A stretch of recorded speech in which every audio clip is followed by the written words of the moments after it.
Secretary Gates did an outstanding job for me as Secretary of Defense.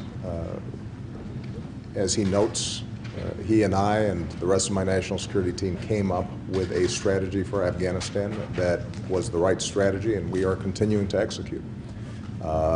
And I think that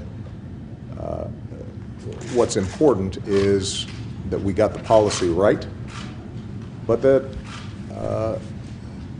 this is hard, and it always has been. Whenever you've got men and women that you are sending into harm's way after having already made enormous investments of blood and treasure in another country, then part of your job as Commander-in-Chief is to sweat the details on it and to recognize that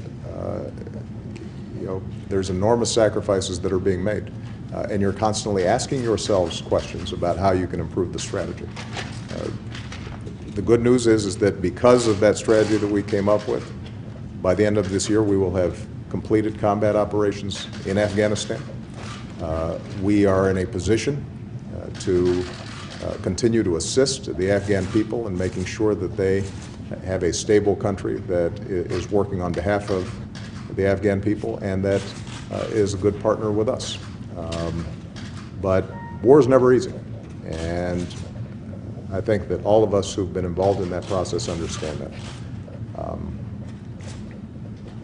But I want to emphasize that during his tenure here, Secretary Gates was an outstanding Secretary of Defense, a good friend of mine, and I'll always be grateful for his service. One last thing I want to say about this, though, Steve. Just as I have continued to have faith in our mission, most importantly, I've had unwavering confidence in our troops and their performance in some of the most difficult situations imaginable.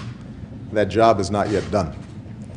And I do think it's important for Americans to recognize that we still have young men and women in harm's way, along with coalition partners who are continuing to make sacrifices, and we need to see this job all the way through.